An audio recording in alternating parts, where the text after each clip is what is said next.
You are partners in the Army's mission. For the first time in its history, the War Department is making an official report on the military situation directly to the war workers of America. This is not a propaganda film. It is not a sermon or a pep talk. It is an official report by your General Staff. How strong is the enemy today? How hard is the job ahead?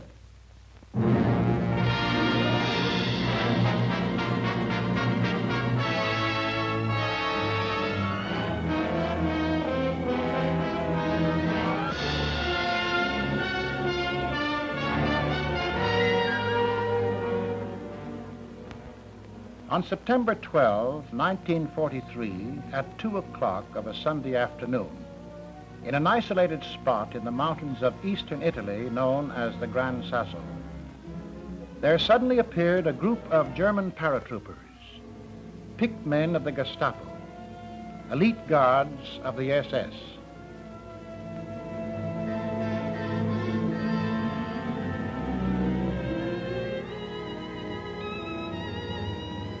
Their purpose was a jailbreak, and they succeeded.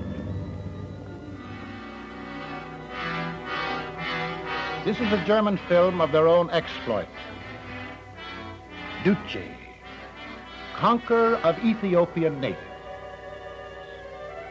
victor over Spanish women and children.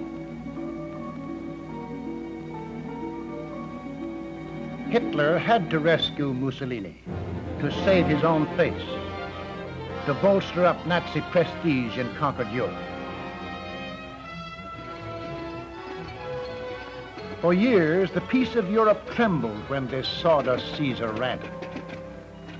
Now stuffed in a little plane, heading for the nearest airport. From there, by larger plane, to Hitler's headquarters.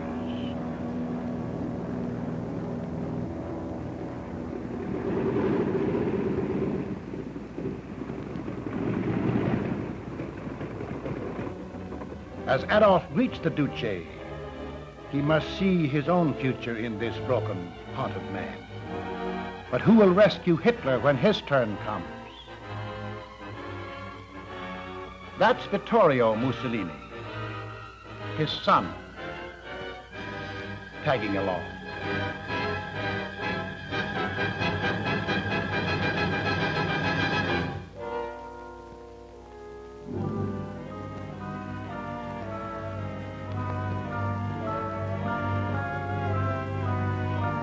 Foreign Minister Ribbentrop makes it an official conference.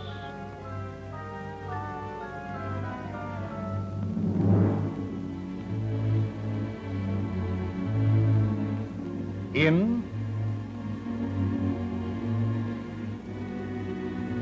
out. The briefest access conference on record.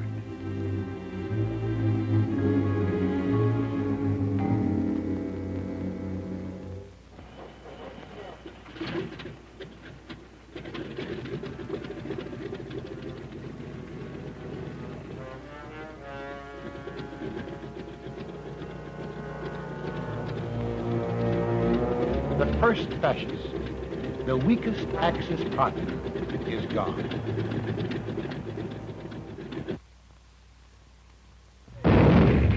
There is still Germany.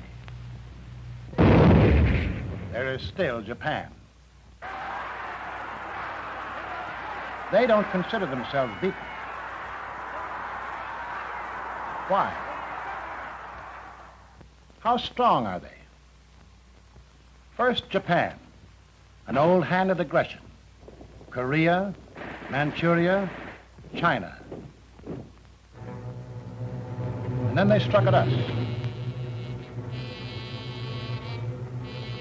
The Japanese task force on the approaches to Pearl Harbor, including 2 aircraft carriers. December 7, 1941. Pilots are briefed. At the last moment, they learn their objective. These captured pictures were taken by Japanese Navy cameramen.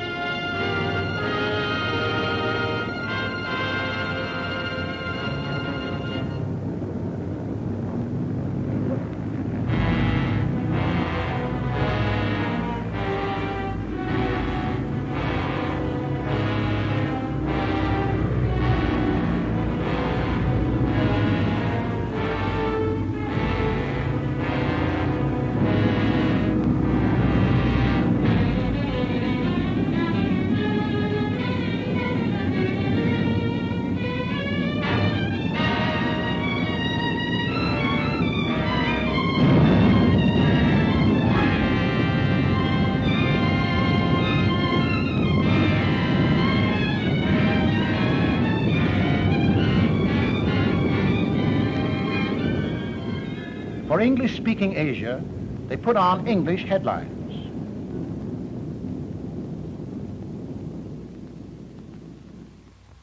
Following Pearl Harbor, Japan extended her empire with startling swiftness over the Far East, Burma, Java, Indochina. The newly conquered outer zone is incredibly rich in resources and slave labor, most of the world's rubber, a large part of the world's tin. A good share of the world's oil have been seized.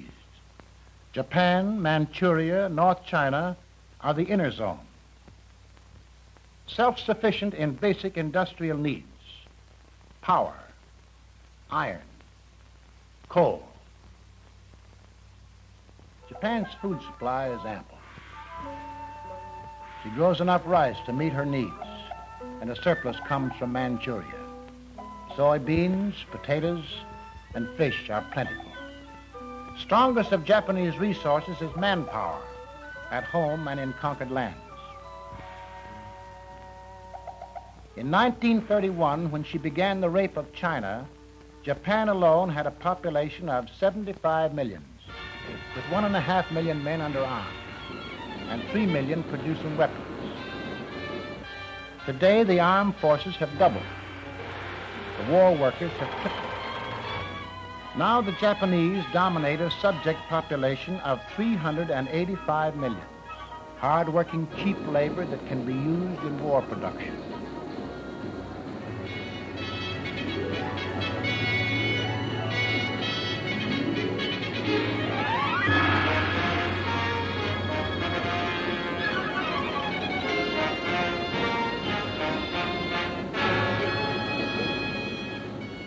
Although the Japanese have suffered severe losses in aircraft, they have more first-line planes now than when they attacked at Pearl Harbor.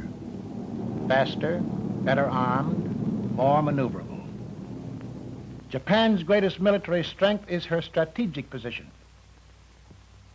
She has spun around herself a web of powerful bases and major strongholds. Every base is supported by the others. If we destroy planes in Rabaul, a few hours later, more planes come from neighboring bases. Whereas our losses in New Guinea and Attu cannot be made up from Midway. This is the great strength of Japan. This is what is meant by interlocking bases and interior lines of supply. At any one point we attack, we come up against the whole system. So far, we have only dented these defenses. This system is defended to the death. The task of destroying these fanatical warriors was not easy. It has just begun.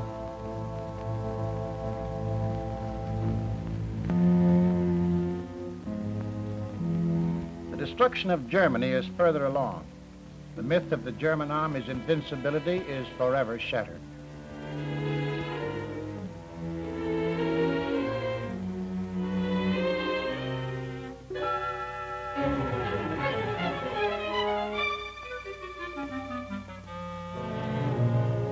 But make no mistake, that army today is still a powerful fighting machine, well-equipped, highly trained, battle-hardened.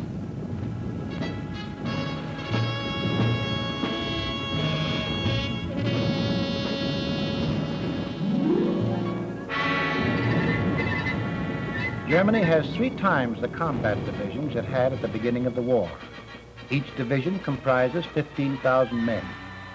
Today, there are some 300 divisions.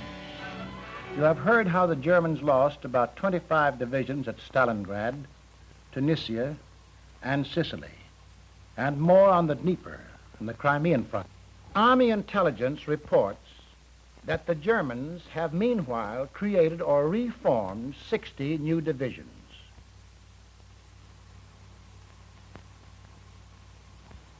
Each of these divisions was given more and better weapons than the divisions destroyed.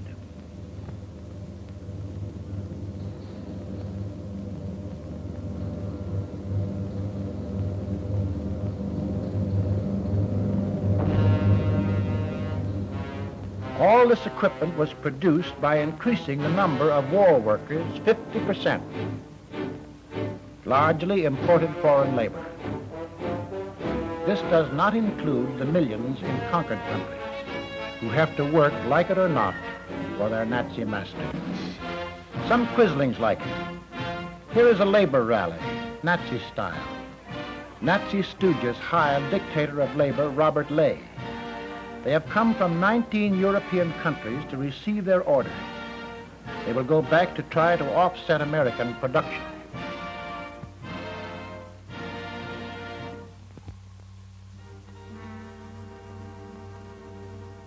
Workers must eat. Germany today is better fed than she was in 1918. Heavy workers and soldiers actually eat better today than at the start of the war. Other civilians get enough to keep healthy. The people who are starving in Europe are those who can't or won't work for the Nazi.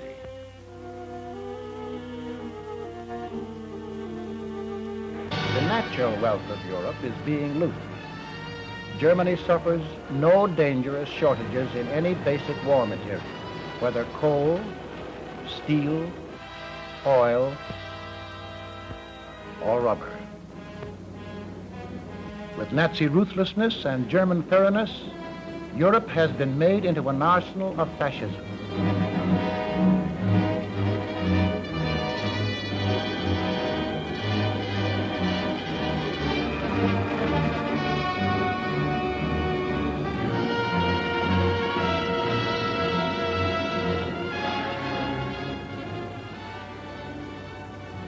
The enemy is exploiting to the limit the most densely industrialized continent in the world. To keep pace with the changing war, the Germans have had to stop some production and increase other as often and as drastically as we have. But these problems are common to all war economies. The Germans have taken them in their stride. Their films boast of their industrial strength.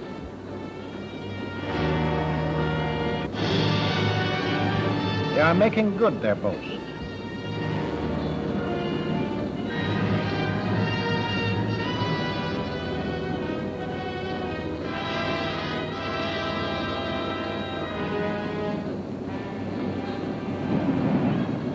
They are building many new submarines.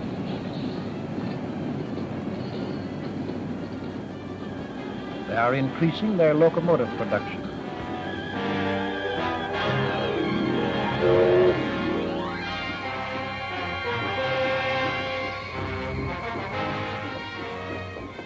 The conclusive proof of German strength is the quality of her weapons. The new 60-ton Tiger tank is a good example. It is in mass production. It is appearing on all fronts.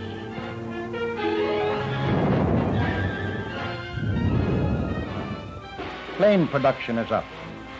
After the Luftwaffe was forced on the defensive, it made fewer bombers. But this made it possible to produce more fighter planes.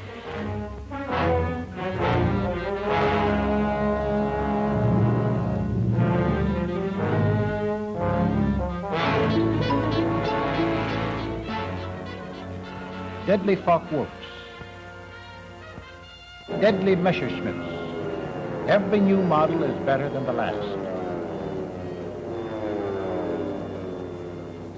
Workers in the Ruhr, in the arsenals of France and Czechoslovakia, are forging huge coastal guns.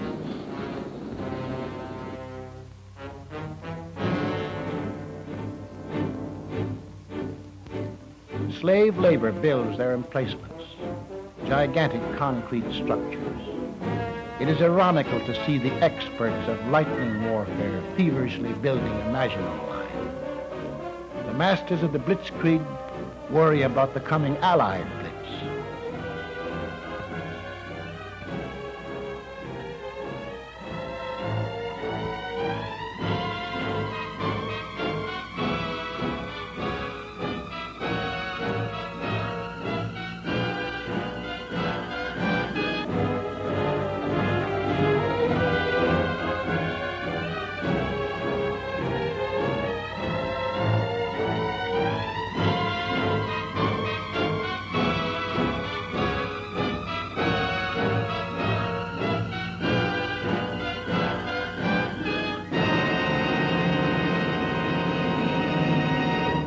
They do not scorn to use such orthodox weapons.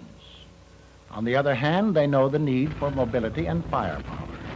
They have developed this rocket gun with a firepower equal to 6 heavy howitzers.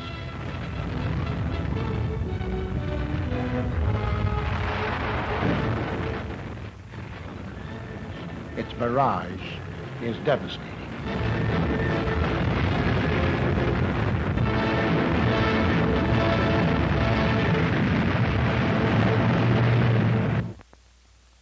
The enemy is strong,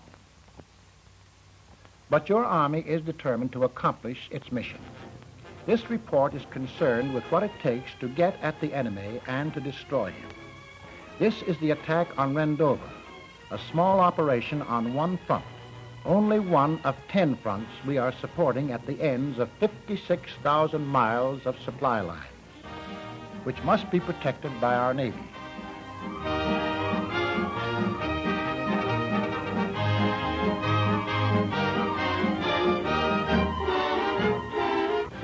Logistics is the military science of getting the right numbers of men to the right places with the right equipment at the right time. For every man a division takes overseas, 7.5 ship tons of supplies and equipment are needed. This is only initial equipment. Everything from locomotives to signal keys, from bombers to shoes.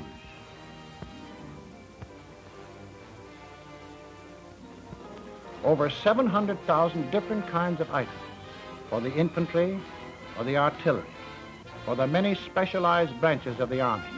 Each item required in enormous quantities that must be procured, produced, transported, stored, and distributed. A staggering, intricate task of organization.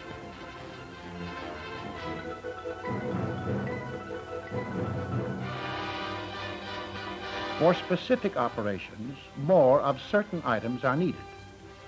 Just before his attack on Sicily, General Eisenhower radioed for great quantities of additional material.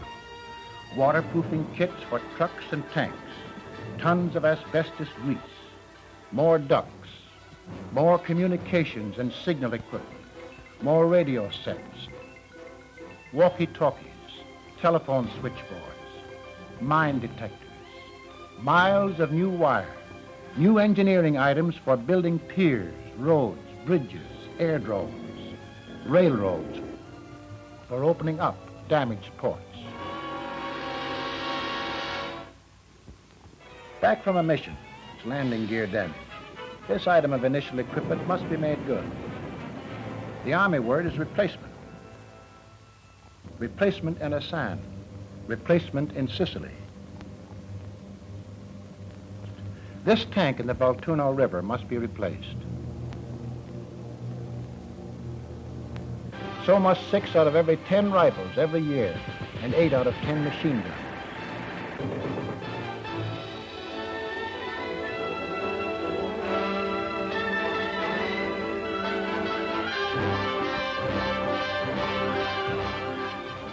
Every month, replacements, food and maintenance for each man require another ton of shipping.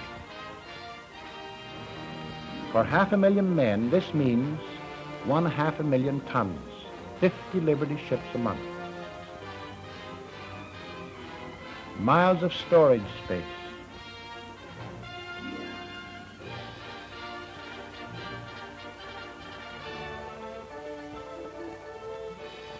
Initial equipment plus replacements is not the whole story. The Army must have big strategic reserves to be prepared for emergencies. Part of this strategic reserve is used to arm liberated peoples fighting on our side. For the French, we have already equipped 11 divisions. Then there is Lend-Lease, our earliest weapon, and still an important part of our military plan. Lend-Lease is united warfare, our contribution to great fighting allies. England, China, Russia, now supplied by way of Iran. 6,500 American planes have joined the Russian Air Force. With a little paint, a white star becomes a red star.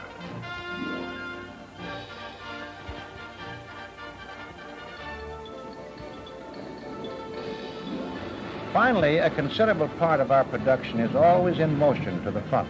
Regulating the smooth flow of these goods is the part of logistics known as distribution, so that weapons will be where they are wanted, when they are wanted.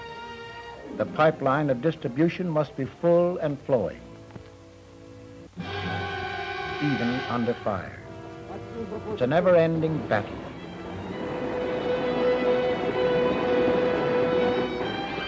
Questa canone fertig zum Feuer. Ja. Klar, zum Auslaufen.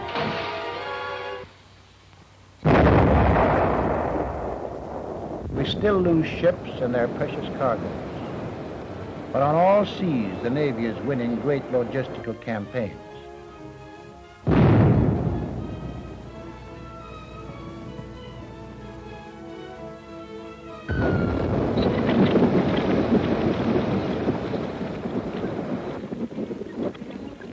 In the Pacific, there are no local sources of supply.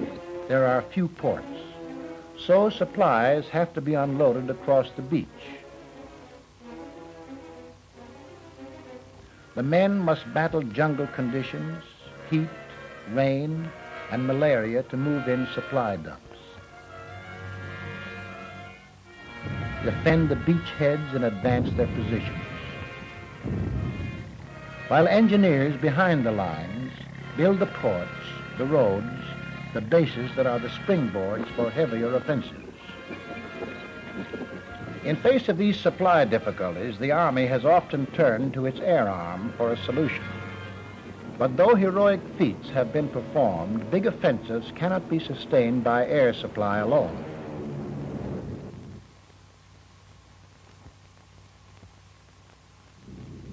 To supply our 14th Air Force in China, the plane that delivers 4 tons of gasoline uses up 3.5 tons for itself, 20,000 gas coupons every trip. Suppose we wish to transport 100,000 tons of cargo every month from San Francisco to Australia. By sea, it would take 44 ships, with crews of 3,200 men, burning 165,000 barrels of fuel.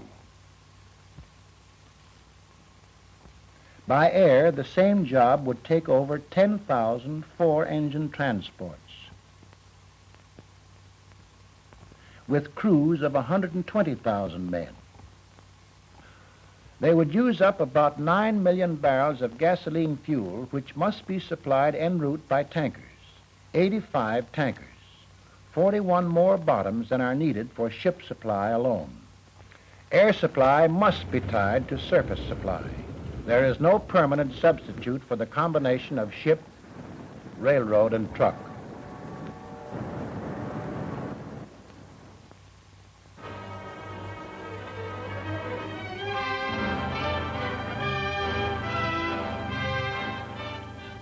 The main job of the Air Forces is fighting. Air superiority is essential to all operations.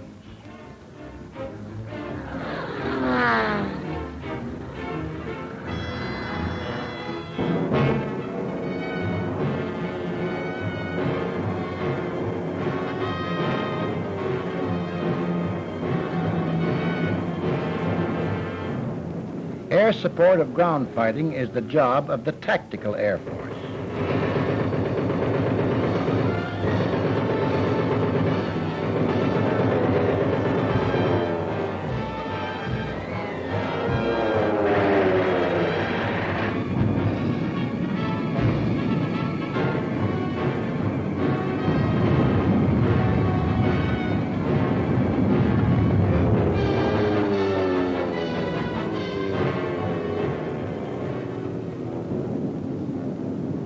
The Strategic Air Force operates against the enemy's interior according to a long-range plan.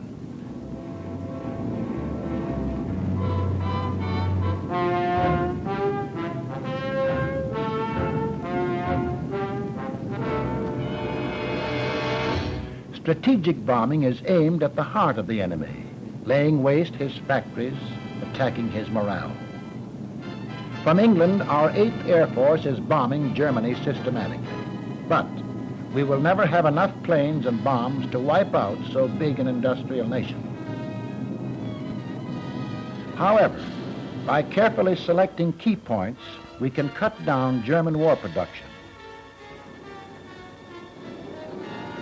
We've attacked aircraft plants at Regensburg, Marienburg, Bremen, Wiener Neustadt, and a dozen others. We've attacked the oil plants at Ploesti.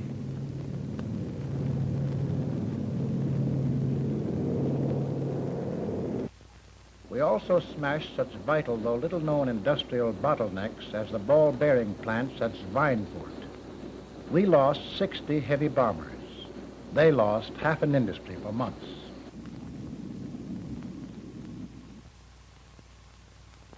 But bombed plants are repaired. We must hit them again and again.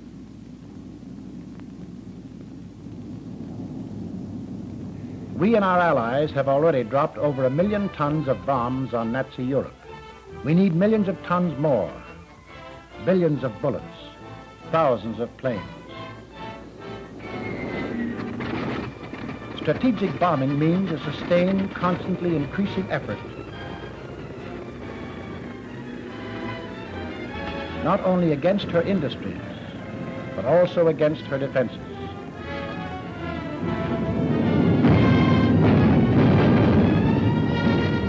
Germany is fighting back with increased firepower. Anti-aircraft barrages fill the sky with steel and show a defensive strength hitherto unknown.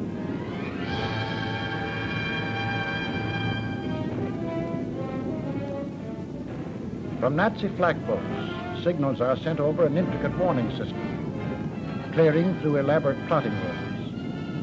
And fighter planes are quickly concentrated at the danger point.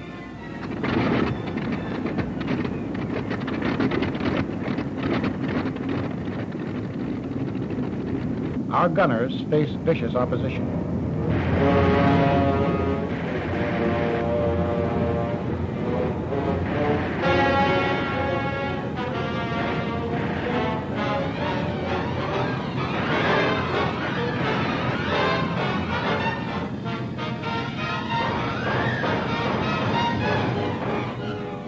A fortress is hit.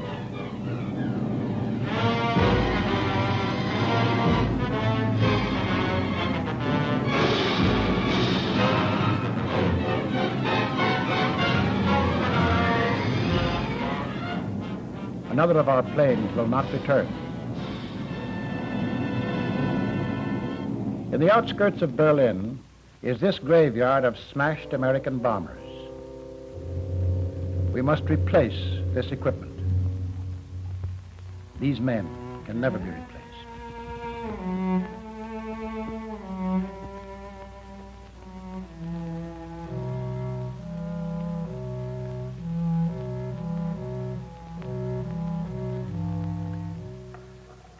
In attacking Japan, we face an entirely different situation.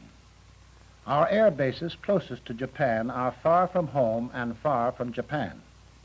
From San Francisco to Attu is some 3,500 miles. New Guinea is more than twice that distance, double that for China. On this route, we go through the back door, India, by air to China. These faraway bases are themselves a long way from our objective. In no other theater of war does space dictate our strategy so decisively. In the Aleutians, the nature of the terrain severely limits the size and number of our airplanes. Flying operations are handicapped by year-round bad weather.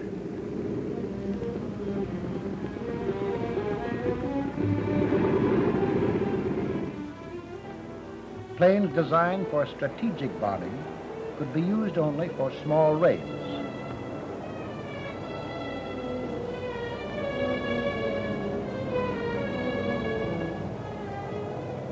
From these rugged, storm-ridden islands, our pilots flew their liberators against Attu and Kiska on successful tactical missions. But strategic bombings of Japan from here is not feasible. In New Guinea, the jungle hinders all transport except air. To start an airfield, a landing strip must be cleared in the jungle grass. A plane arrives with light construction equipment, then more planes with heavier equipment. Finally, supplies are landed and troops for action against the enemy. As our lines move forward, a new base is laid by the same painful method, the old one often discarded.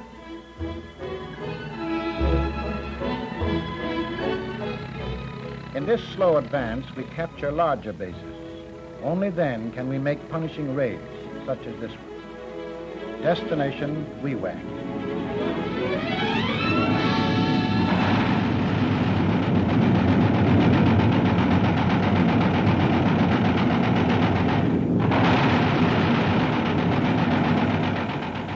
On this raid, 120 planes were destroyed on the ground.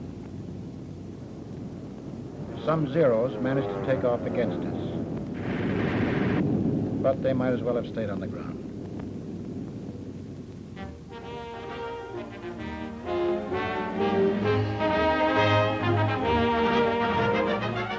Even these larger bases are only stepping stones in our island advance. They are not bases for strategic bombing against Japan.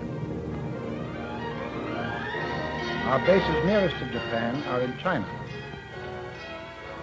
But China does not have the factories, the materials, or the industrial skills capable of maintaining our planes and building our bases.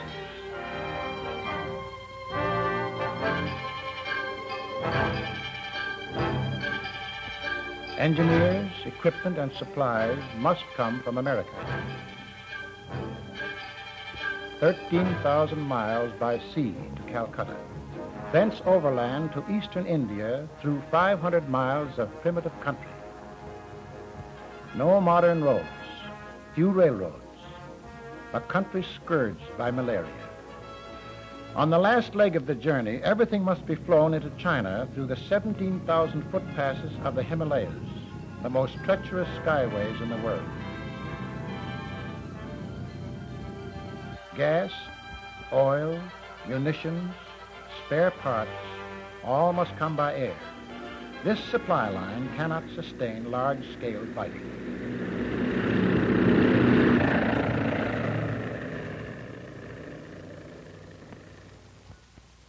What about the use of Siberian bases for bombing Japan? Vladivostok is at the end of a long exposed supply route which is particularly vulnerable from Khabarovsk down. Along the route, the Japanese have deployed 500,000 troops. If we or the Russians used these air bases, Japan would immediately attack. Russia would be involved in a two-front war. The Soviets are engaging the main Nazi strength.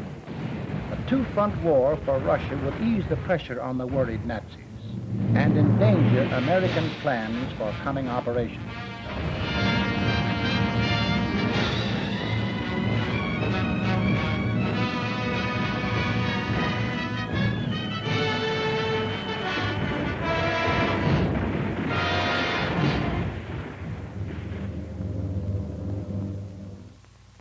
There is no one easy solution to our air attack against Japan.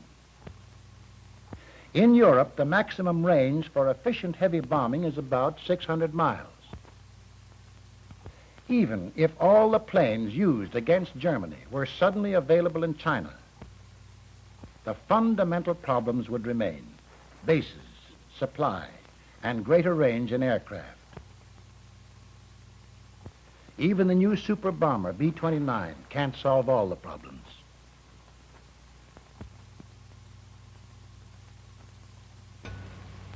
But we will overcome the difficulties.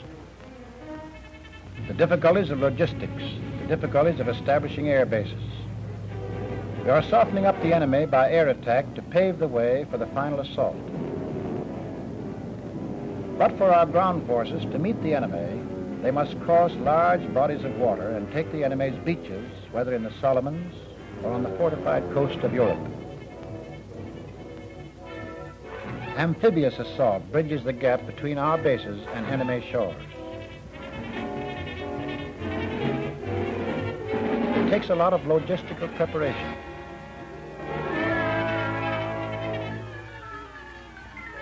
It takes many craft, specially built, tank landing ships, troop transport, infantry barges, ducks. It takes all kinds of equipment, which must be combat loaded, loaded to come off in efficient order, ready for action. This takes more space. A 10,000-ton Liberty ship may carry only 2,000 tons when combat loaded. The ships are under the protection of the Navy, which covers the assault.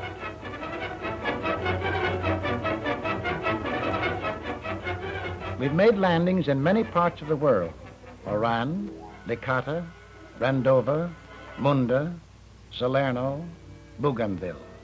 Everywhere, amphibious assault follows a similar pattern.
While assault troops engage the enemy,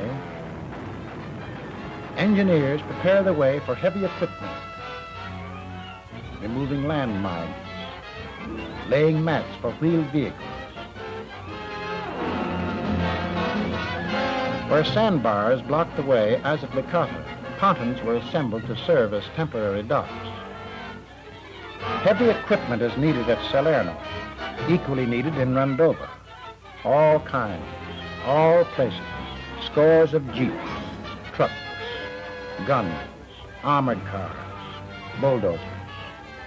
Unloading stores and ammunition takes a lot of manpower. The sea takes its toll in every amphibious operation. Drowned vehicles, swamp boats, fighting equipment corroded. Material of all kinds litters the beaches. This is the heavy price paid to tide, wind, shoals, and surf.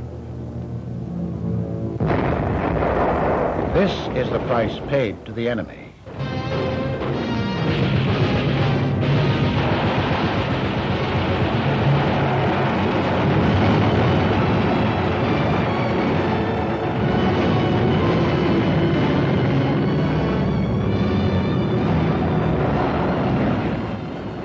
This was the 10,000-ton Liberty ship Robert Rome, loaded with munitions for the 2nd Armored Division in Sicily. This landing ship was hit at Gela. Her flaming deck full of half-tracks, personnel carriers that will never carry a man. And here's a tank landing ship off Guadalcanal, victim of Japanese fire. These are some of the extra costs of successful amphibious assault. The great loss of equipment, the loss of lives.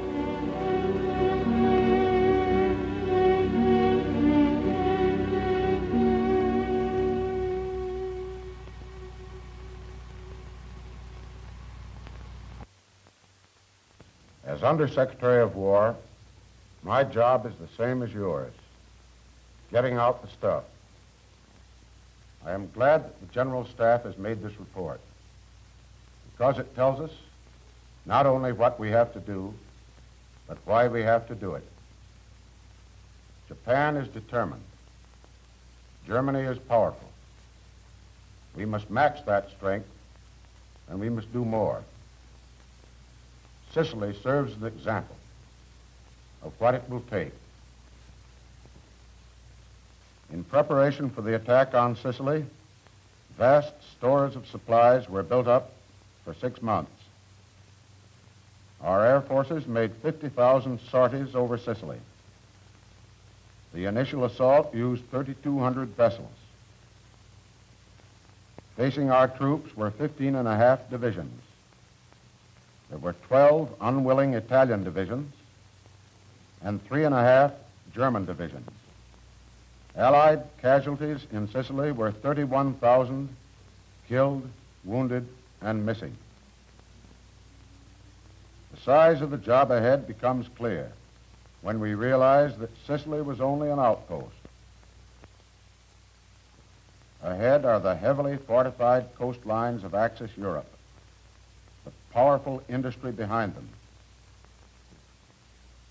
300 German divisions, the bulk of them on the Eastern Front. Beyond Europe are the defenses of Axis Asia, Japan, and the countries she has conquered. We have come to the year of decision. The blows struck in 1944 will determine the outcome of the war. We are ready for the test of our strength and of our spirit. The year will be one of hard work and tribulation. For many of us, a year of personal tragedy. A tragedy that reached our people after gradually covering the rest of the earth. On Corregidor, Americans were captured, photographed as prisoners by Japanese cameramen.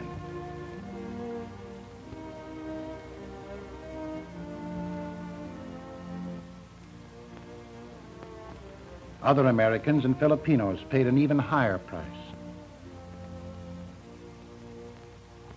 War was not our choice. Pearl Harbor was struck while at peace. We Americans can never forgive their treachery. We can never forgive their brutality toward helpless civilians. We can never forget the examples of Nazi culture in Russia. The acts that go beyond even wanton killing and torture. The blowing up of the Naples post office with a time bomb. These are not acts of war. These are crimes, cowardly crimes against defenseless people. They are typical of Axis mentality, Axis standards, and Axis ideas. The most vicious instincts of common murderers have been erected into a system of government. The enemy has a deep hatred for things which make us free men and women, a deep contempt for all humanity. Humanity's answer is the pledge of the Moscow Conference to exterminate this vermin, to bring the criminals to trial for every crime in every country.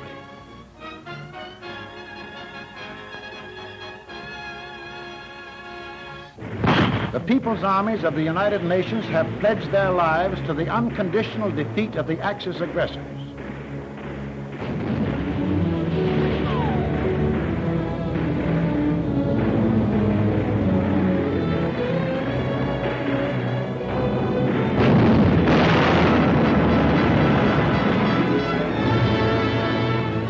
Whether in uniform or out, so pledge we all.